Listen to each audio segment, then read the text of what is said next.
La voz humana, una maravilla de la anatomía, la firma de nuestra identidad. La voz es el espejo del alma. Las voces son como las huellas dactilares, únicas. Es la clave evolutiva para la supervivencia de nuestra especie. Existe ese hilo que se remonta hasta nuestros antepasados primates. Con nuestra voz establecemos contacto con el mundo exterior. Elegimos a nuestra pareja sentimental, a nuestros amigos y a nuestros líderes y expresamos nuestras emociones más profundas. Expreso mis sentimientos. Vivo. Hoy los científicos están en una carrera para crear nuevas tecnologías sin voz y voces artificiales como si fueran reales. Demostración lista. Ante cualquier cosa que suene remotamente como una voz humana, nuestro cerebro dice, eso es una persona. Buenas tardes. Estamos en el amanecer de una nueva era en la que nos comunicamos más con robots y ordenadores que con humanos. ¿Queremos de verdad hablar a un ser completamente inanimado? ¿Contarle nuestra vida?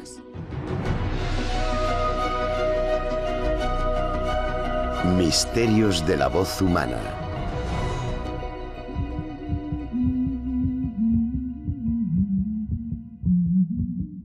Incluso antes de nacer, reconocemos la voz humana.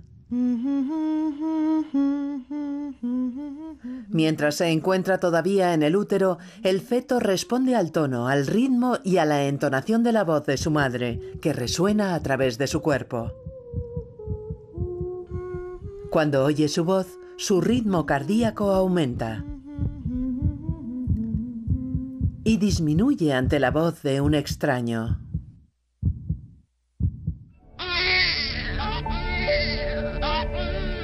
El primer llanto de un recién nacido es un reflejo para despejar sus vías respiratorias y respirar. Pero pronto la emergente voz humana tendrá un variado repertorio de gritos para comunicar hambre, dolor, ira y miedo. La capacidad de un recién nacido para emitir sonidos está limitada por la forma de su tracto vocal. Pero a los 3 meses comienza una transformación que le permite producir una amplia variedad de nuevos sonidos. ¿Cantamos una canción diferente?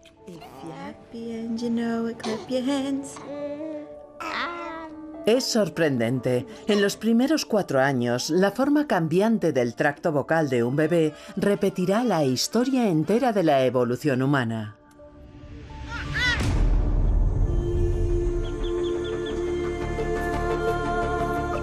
Nuestra voz ha tardado millones de años en evolucionar. Nuestros antepasados primates carecían de lenguaje y solo podían producir una gama limitada de sonidos, pero sus voces realizaban otra función vital, la comunicación de las emociones. En especies sin un lenguaje léxico, el contenido emocional podría ser el elemento más importante de la interacción, porque esencialmente cada uno tiene que comprender el estado emocional del otro e intentar crear una relación interindividual sin palabras. El lenguaje corporal y la vocalización tienen que haber estado estrechamente relacionados, volviéndose más eficientes a la hora de comunicar aprobación, placer, desaprobación o disgusto. Cuando nuestros parientes prehumanos salieron de los bosques y comenzaron a caminar erguidos, se produjeron unos cambios críticos en su anatomía que mejoraron su capacidad para emitir sonidos. La forma de su cabeza se transformó, su cara se aplanó, su lengua se desplazó hacia atrás y la laringe, que contiene las cuerdas vocales, descendió, abriendo un tracto vocal más grande y cerrado, capaz de producir una profusión de nuevos sonidos. Unidos al rápido desarrollo del cerebro humano, estos cambios físicos permitieron a nuestra especie generar una compleja variedad de sonidos necesaria para el lenguaje. At this defining moment, change has come to America. Sin embargo, nuestro cerebro conservó su capacidad para descifrar mensajes profundos y primordiales. Y la manera en que nuestro cerebro procesa estos mensajes apenas ha cambiado a lo largo de toda la historia de la evolución humana. En el interior de este escáner de resonancia magnética, en la Universidad College de Londres, la profesora Sophie Scott está investigando cómo nuestro cerebro procesa los sonidos producidos por la voz humana. El hemisferio izquierdo del cerebro se ocupa de la parte lingüística de la voz y el derecho, aunque sea un poco exagerado decirlo, de casi todo lo demás. Se ocupa de quién es la persona que habla, de su estado emocional. Y en particular, le gusta la prosodia, la melodía. Para identificar con precisión la región del hemisferio derecho del cerebro que responde a las emociones en la voz más que al lenguaje, los sujetos del experimento escucharon voces sin palabras. Si nos cuentan un chiste, nos reímos. Si nos asustamos, seguramente gritaremos. Parecen gritos de animales, más que un lenguaje humano. La investigación de la profesora Scott revela que la parte del cerebro que responde a los sonidos emocionales se encuentra en la misma región del lóbulo temporal que en nuestros antepasados primates.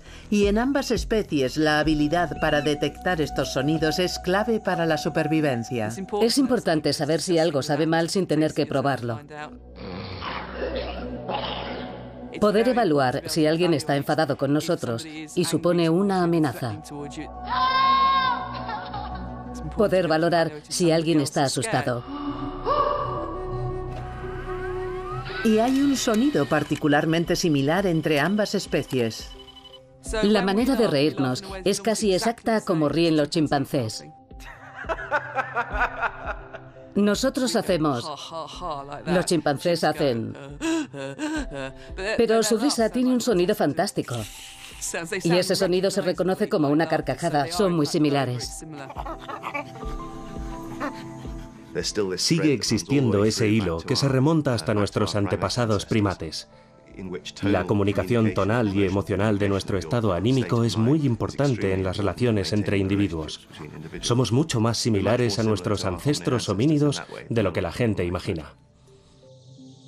Uno de los primeros libros de Darwin fue La expresión de las emociones en animales y humanos, sobre la teoría de que ser capaz de manifestar las emociones es muy importante para las relaciones sociales, de manera que la parte emocional de la voz evoluciona por ese motivo. Que está diseñada para comunicar, resonar y para que el otro sienta lo que sentimos nosotros. Es esa entonación de la voz lo que indica que alguien no está contento, está muy feliz, o enamorado, o a punto de casarse, o enojado.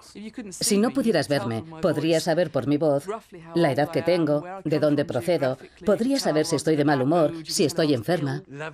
La voz es una traducción para los demás de nuestra personalidad.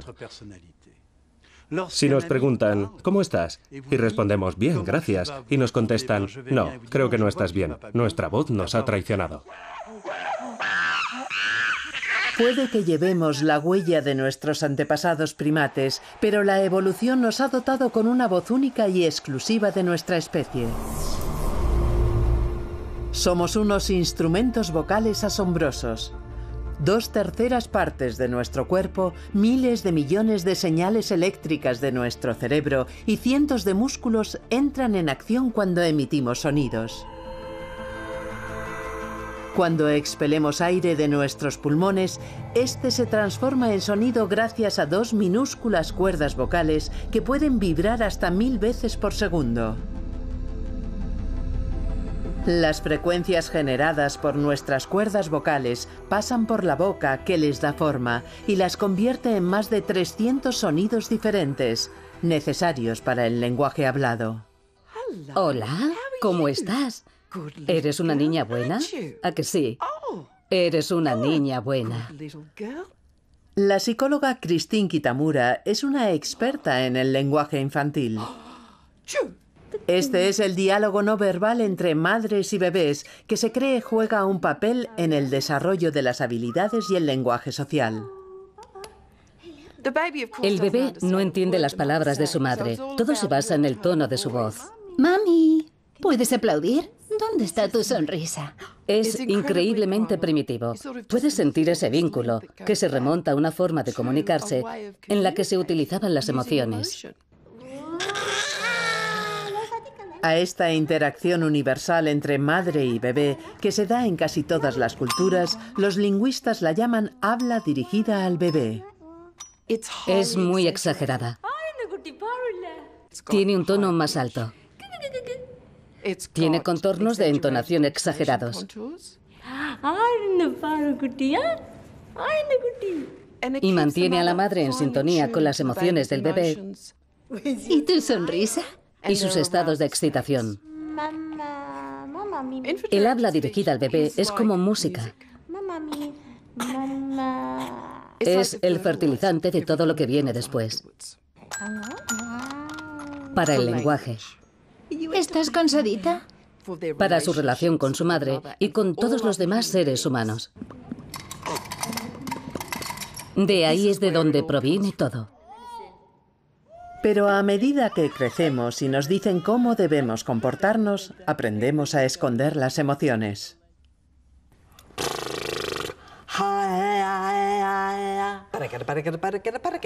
La foniatra Isobel Kirk hace ejercicios vocales clásicos para liberar la voz humana, como hablar con la lengua fuera. Los actores se supone que deben liberar las tensiones físicas y mentales que inhiben su habilidad para expresar emociones.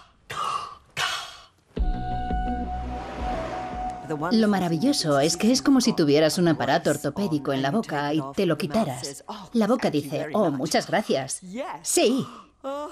Mi paladar quiere elevarse cuando bostezo. Al fin libre.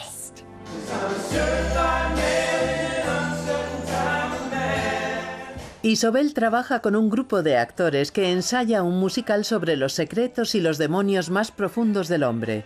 Su reto es conseguir que estos actores liberen lo que tienen dentro. La gente se autocensura porque teme convertirse en un bebé de 2 años otra vez.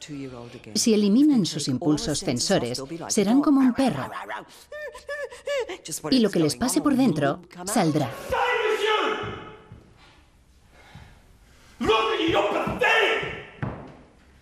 Tensamos los músculos de nuestro cuerpo, especialmente alrededor de la caja torácica. En cualquier parte de nuestro cuerpo podemos sentir emociones y somos capaces de reprimirlas. Es así de simple. Cuando decimos que sonreímos y aguantamos, apretamos los dientes, nos mordemos la lengua o expresiones así. Nos tragamos las palabras, nos tragamos la lengua. El lenguaje está lleno de expresiones que tienen una manifestación física.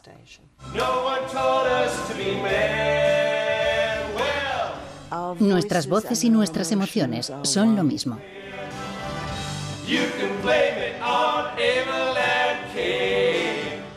Expreso mis sentimientos. Vivo.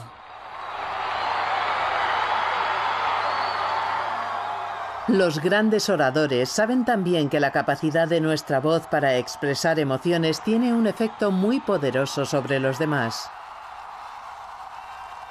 La doctora Brancasey Pollerman, psicóloga, está interesada en las neuronas espejo.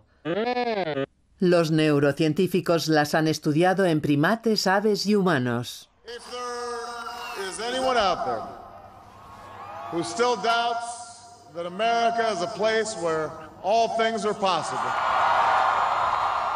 Pollerman afirma que desempeñan un papel importante en la manera en que las voces de los líderes desatan emociones en grupos grandes. Las neuronas espejo son las neuronas que se activan cuando vemos o cuando oímos a los líderes. Nuestras neuronas espejo están activadas y hasta cierto punto sentimos como si nosotros mismos estuviéramos pronunciando esas palabras.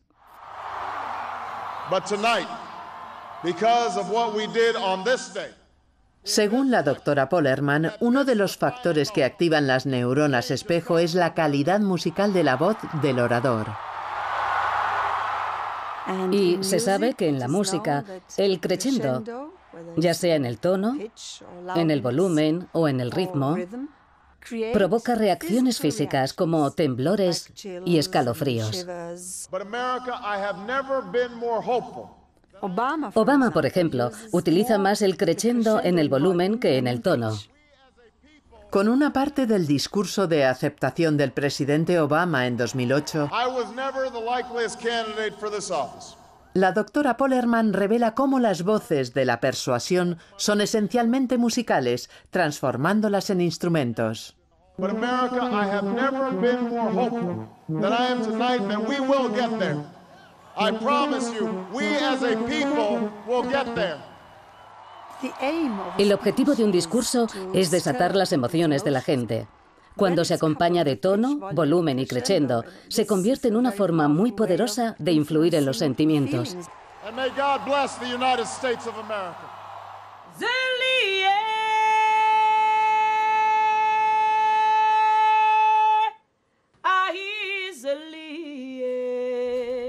La voz humana es un poderoso instrumento musical que no solo desata emociones, sino que revela quiénes somos y de dónde venimos. La cantante africana Angelique Kidjo ha puesto su voz en manos del doctor Jan Abitbol, otolaringólogo de renombre mundial. Para un cantante, la voz es su vida. Si le hubiéramos preguntado a Yehudi Menuhin qué le gustaría ser, estoy seguro de que habría contestado: un Stradivarius. Pero la diferencia es que en el caso de la cantante, el Stradivarius está aquí. La forma en que Kidjo actúa desde los 3 años se parece a la actuación de un deportista. Es una armonía entre su respiración abdominal, su respiración torácica, la musculación de sus cuerdas vocales y la ubicación de su cámara de resonancia.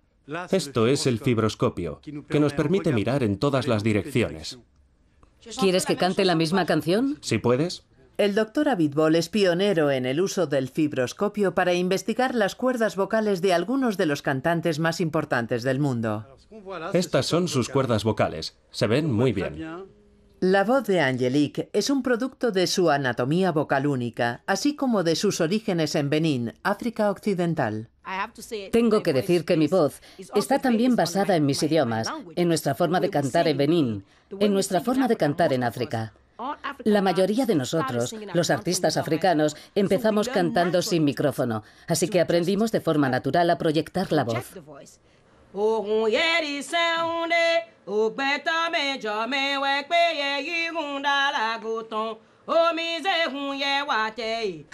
Al tener una voz natural, puede jugar con ella como si fuese un tambor.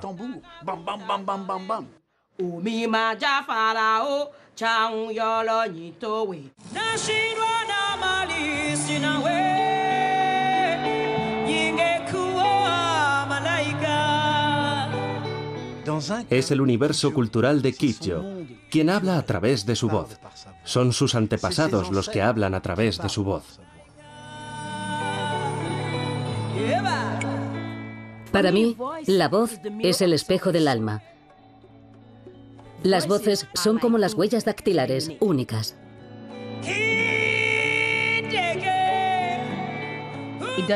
No importa dónde vivas, tu voz llevará impresa y reflejará tu cultura en el idioma que hables, en tu forma de cantar.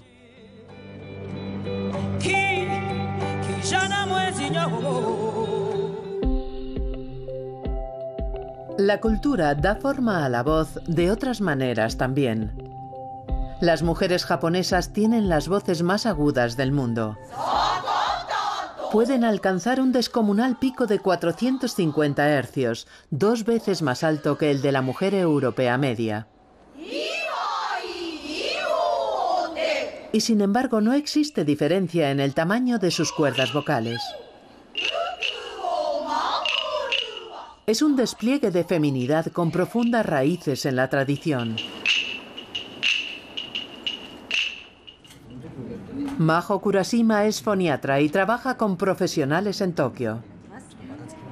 Primero vamos a desentumecer nuestro cuerpo para poder utilizar nuestra voz con más facilidad. ¿Podéis poneros todos de pie, por favor? Muchos son periodistas de radio y televisión.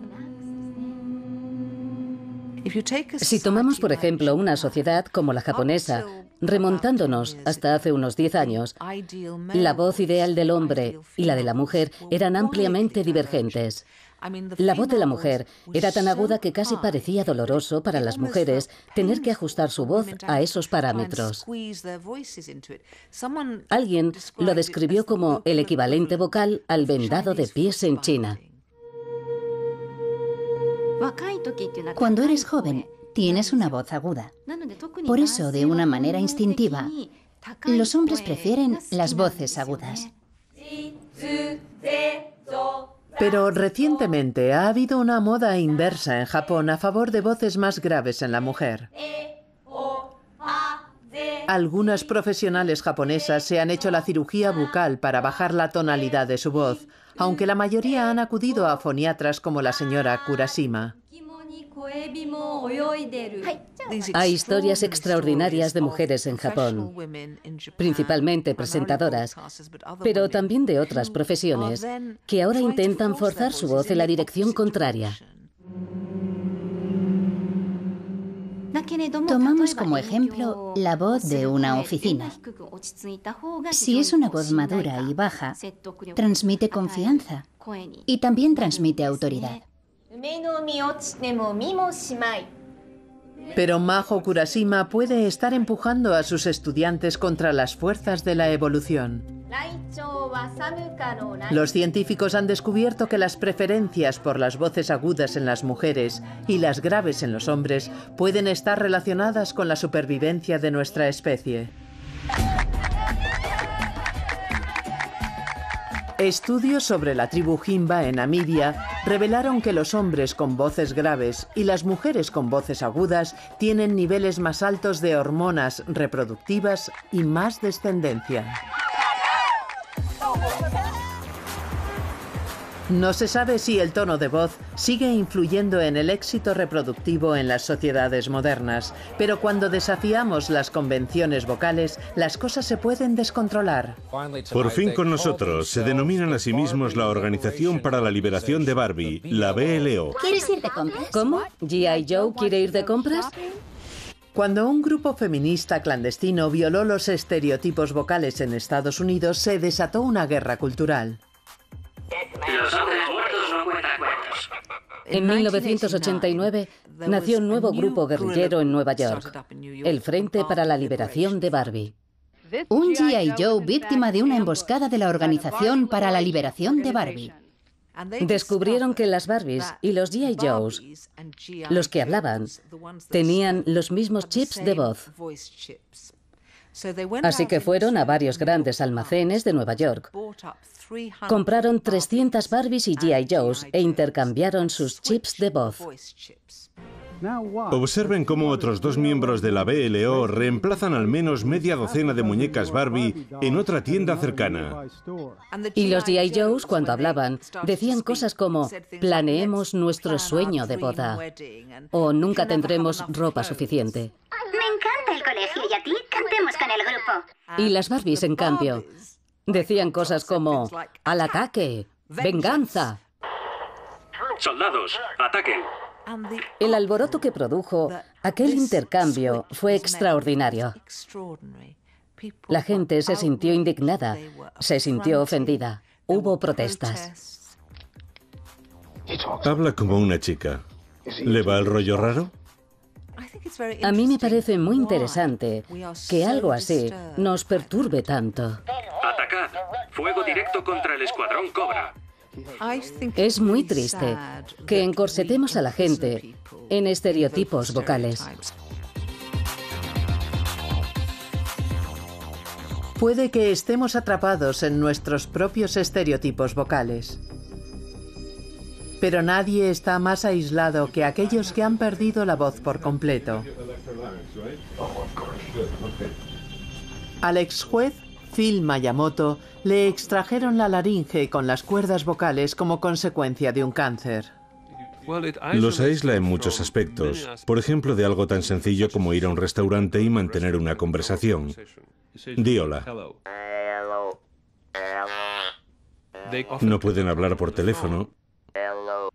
El destacado patólogo del habla, Krzysztof Izdebski, tiene que lidiar con algo más que los problemas físicos de sus pacientes. Los pacientes que se han sometido a una laringectomía han formado el club de la cuerda perdida, porque literalmente está perdida. Estaba, me desperté y ya no estaba. Pierden todo el mecanismo para producir sonido. Phil habla hoy a través de una electrolaringe. Genera eléctricamente un zumbido que sustituye al sonido que producían sus cuerdas vocales perdidas. Otras personas reaccionan a la electrolaringe como podríais esperar. Siempre preguntan, ¿eres R2D2? Todo cambia. Todo el mecanismo que permite hablar cambia. Quieres reírte a carcajadas, quieres susurrar, no puedes hacerlo. Quieres llorar con sonidos, sollozar y no puedes. Quieres gritar, tampoco puedes. Si me enfado, algo que no sucede a menudo, no puedo decir, deja de hacer eso, deja de hacer eso. Es un doble contratiempo. Primero porque no pueden producir la voz bien y segundo porque no se les escucha. Actualmente los científicos están en una carrera global para replicar la voz humana. En la Universidad de York, el profesor de electrónica David Howard desarrolla un sistema sintetizador de voz que podría ser utilizado por personas que han perdido su capacidad de hablar. Y está decidido a conseguir que suene humano.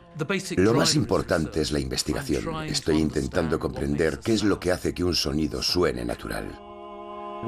Se puede beneficiar la gente que ha perdido parte de su aparato fonador a causa del cáncer o cualquier otro accidente. En principio se les podría devolver la voz que tenían antes de sufrir el trauma. Ese sería para mí un objetivo maravilloso, ser capaz de dejar eso como legado. La mayoría de los actuales sistemas electrónicos de voz están basados en voces humanas reales. Para servicio, pulse 2. Así pues, replicar artificialmente la voz humana constituye un enorme desafío.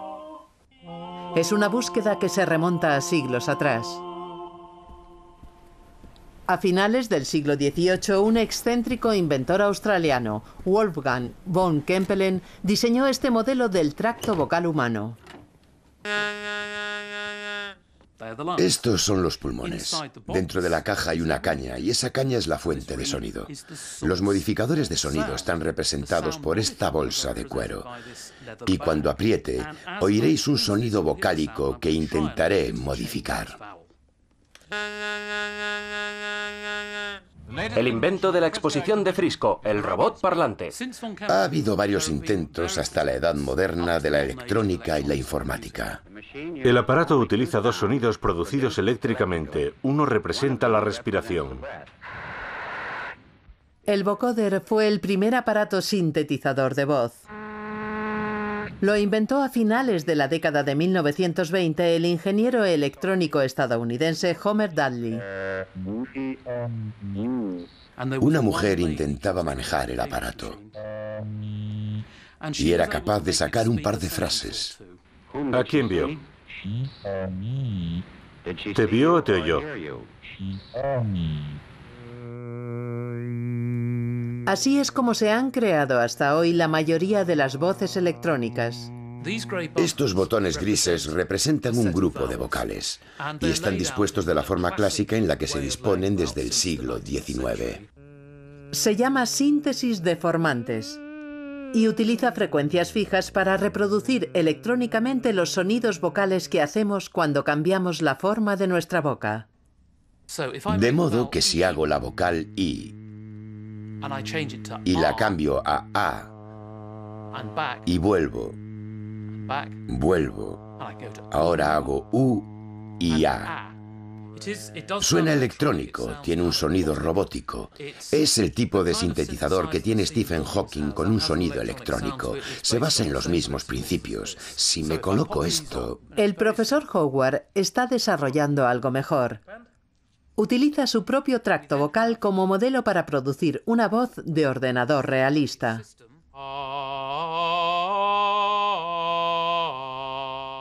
Primero graba los sonidos producidos por sus cuerdas vocales.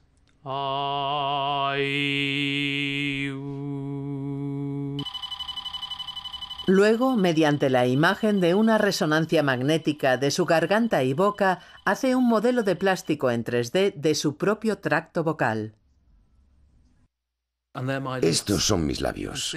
Mi laringe, que se ve en el fondo, donde está este plato redondo, está situada donde se encuentran los electrodos, y los labios están situados donde están mis labios. Esta es la vista lateral y la vista frontal. El modelo de su tracto vocal se coloca entonces en un amplificador que repite la grabación de sus cuerdas vocales. El altavoz es ahora mi laringe y obtenemos esto.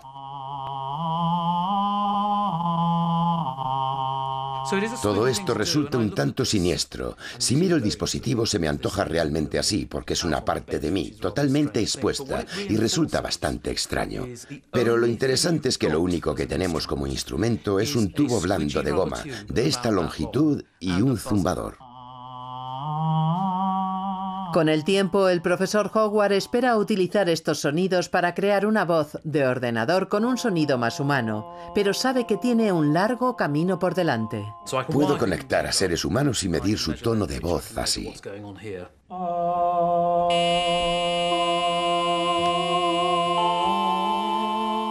Cuando lo resintetizo todo, sigue faltando algo. Y eso, para mí, es la humanidad mágica. Así me gusta denominarlo, la huella vocal, como la dactilar, lo que significa que mis oídos y cerebro saben cuando estoy escuchando un sonido que proviene de otro ser humano y no de un ordenador.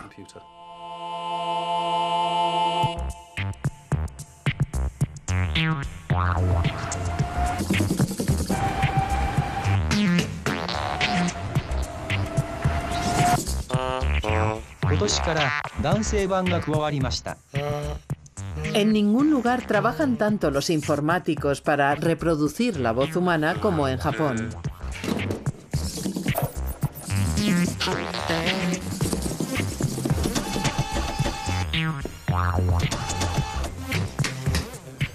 El doctor Hideyuki Sawada ha tomado un enfoque totalmente distinto para reproducir la voz.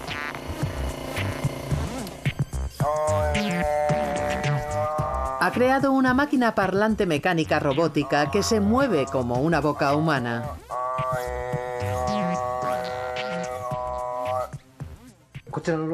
El robot es un modelo de un mecanismo con una voz humana. Aquí hay un compresor de aire equivalente a un pulmón. Este robot es capaz de recrear sonidos vocales básicos del idioma japonés.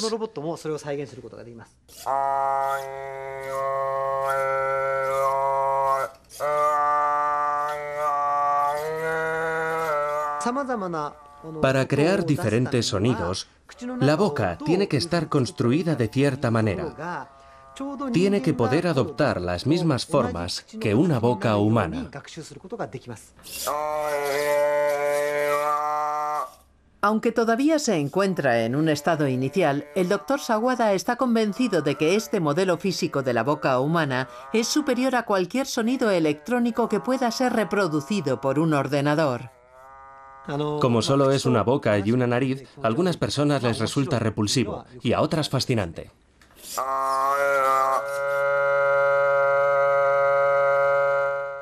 En este tipo de investigaciones no se reciben muchos elogios, por eso cualquier reacción me hace feliz.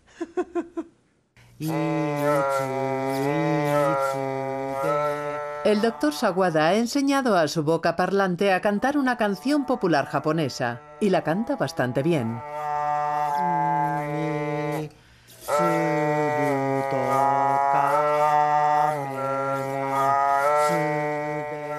Cuando su tecnología esté perfeccionada, su objetivo final es que sea utilizada por androides.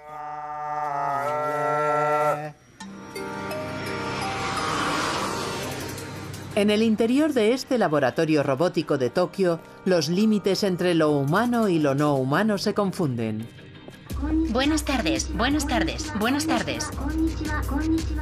Andrew y Andro son dos de los androides más avanzados verbalmente del mundo. Colaboramos en una investigación entre la Universidad de Osaka y otras universidades. Son los retoños del ingeniero en robótica Yoshio Matsumoto. Los hemos programado.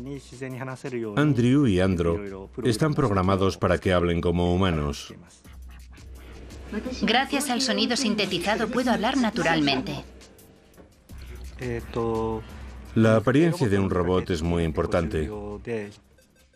Si el robot parece humano, pero la voz no es humana, la impresión que produce es muy extraña. Son similares a zombies o personas muertas.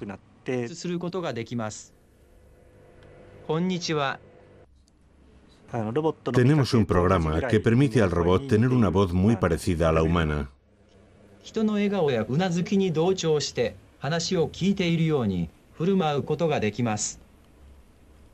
No creo que haga falta mucho tiempo para que podamos duplicar una voz humana. Los científicos quieren conseguir que las voces de estos androides suenen reales. Pero el esfuerzo por replicar una voz humana a la perfección puede que no sea tan importante. ¿Quieres hacerte una foto conmigo?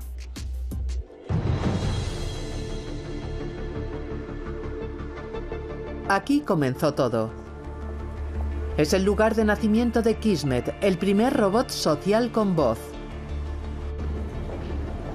Actualmente Kismet reside en una vitrina de plexiglas en el Instituto Tecnológico de Massachusetts. ¡Qué robot más bonito! Eres monísimo.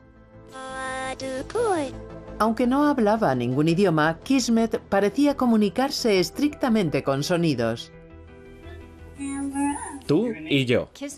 Kismet tiene una voz cantarina, una voz humana sin palabras, y de vez en cuando emite una palabra. Pero no demasiadas. Es una especie de balbuceo incoherente. Asintiendo con la cabeza, con sus pequeñas expresiones. No, no. Voy a tocar eso. No, no, para. Escúchame, escúchame. La gente interactúa. La gente quiere entablar relaciones. Estoy deprimida, Siri. Sherry Turkle es psicóloga del Laboratorio de Inteligencia Artificial del Instituto Tecnológico de Massachusetts. Ha estudiado cómo interactúa la gente con voces robóticas.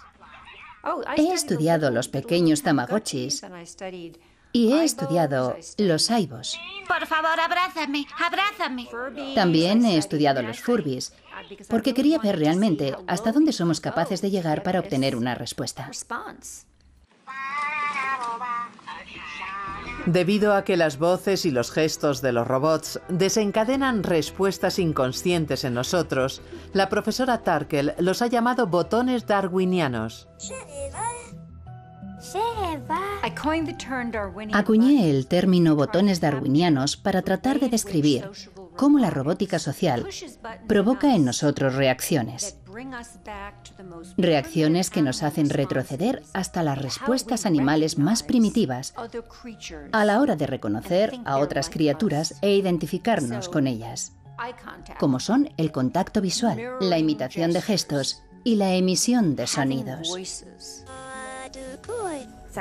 Y ahora triste.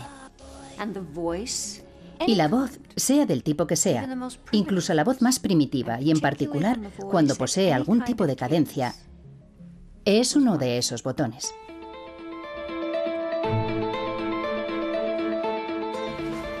En el Laboratorio de Medios Interactivos de la Universidad de Stanford, el psicólogo Clifford Nash ha estado estudiando cómo las personas interactúan con voces artificiales. Prepárese para tomar la salida de San Diego.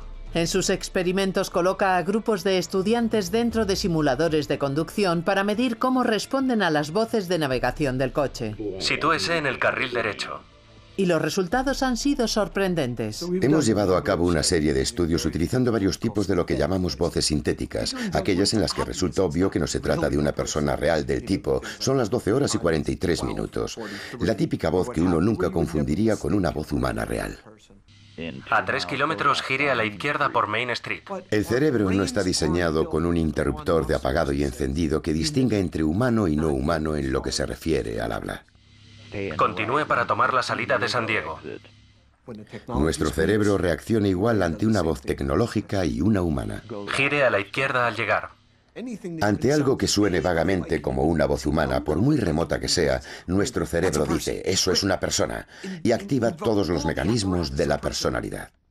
Por eso es tan importante saber cuáles escogerías y cuáles de todos descartarías. El profesor Nash ha llevado su investigación un paso más allá. Está realizando experimentos con un robot llamado Now, programado para jugar a supervivencia en el desierto. En el juego, un avión se estrella en el desierto y el único superviviente tiene que escoger entre diversos objetos para intentar mantenerse con vida.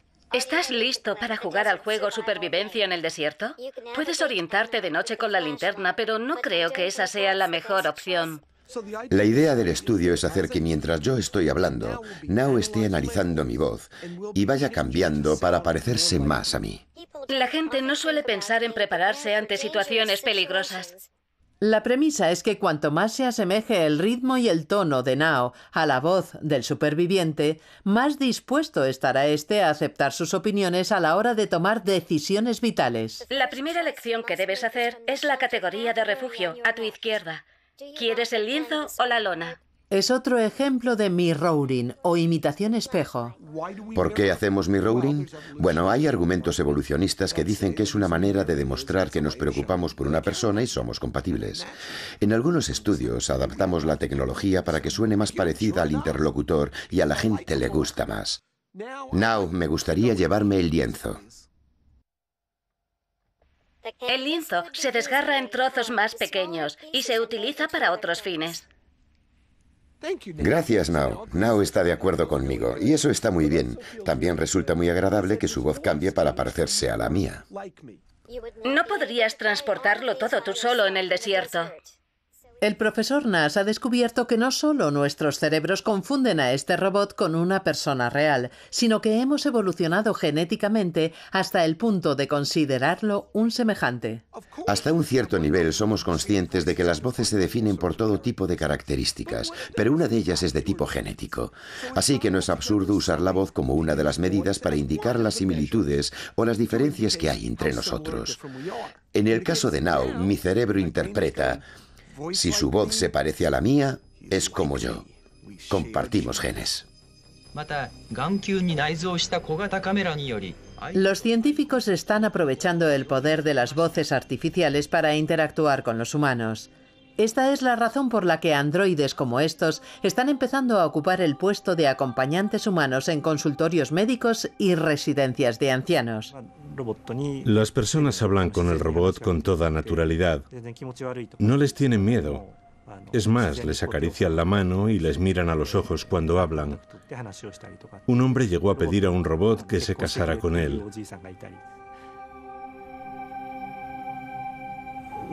Y cuando traigo el robot joven y guapo, las mujeres se interesan y se ponen guapas.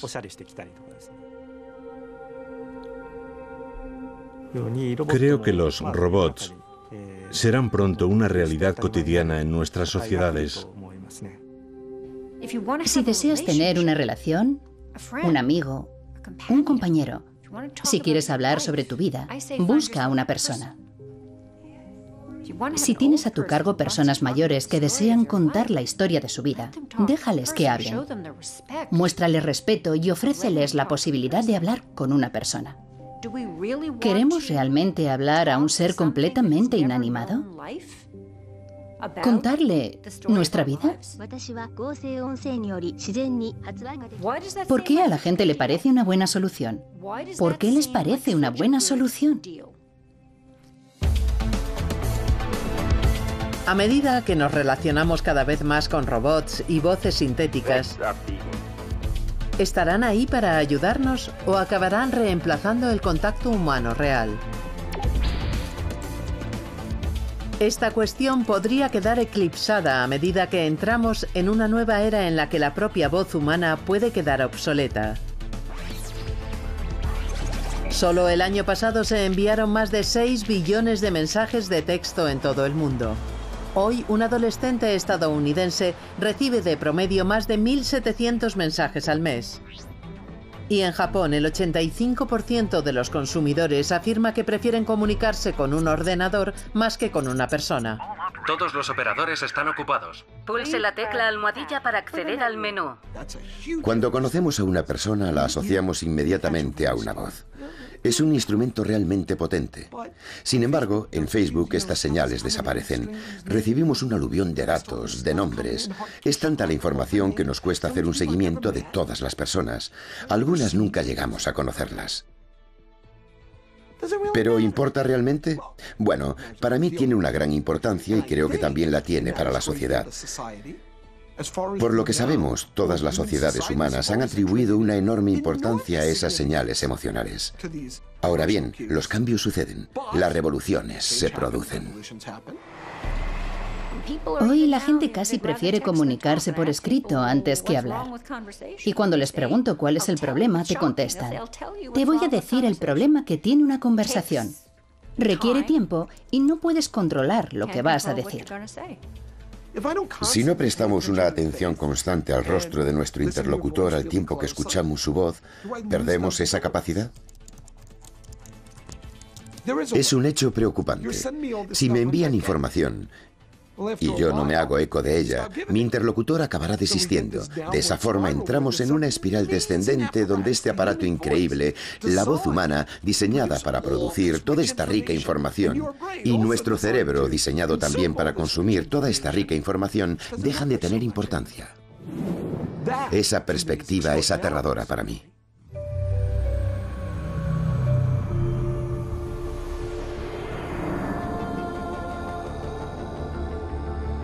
La voz humana.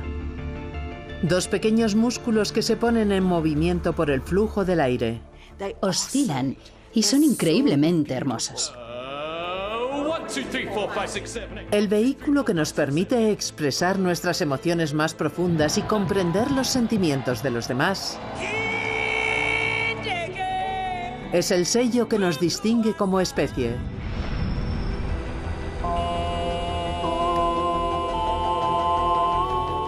Pero a medida que los sistemas informáticos aprenden a pulsar nuestros botones emocionales más primitivos, ¿de qué modo influirán en nuestra forma de convivir juntos y relacionarnos? ¿Olvidaremos cómo expresar la ira, el respeto o el amor mediante la voz humana? ¿Y cuál será su impacto sobre las voces de las generaciones futuras? La voz ya no es un atributo exclusivo de los seres humanos a pesar de que hemos evolucionado con esa asunción. Y nuestro cerebro sigue funcionando con esa asunción. El listón de lo que representa la voz humana ha caído muy bajo. Y la robótica lo celebra como un gran logro. Dios mío, qué fácil es recrear la voz humana. ¡Qué maravilla! Un robot no tiene por qué ser sofisticado. Y yo me digo, ¿para qué? ¿Para engañarnos a nosotros mismos más fácilmente?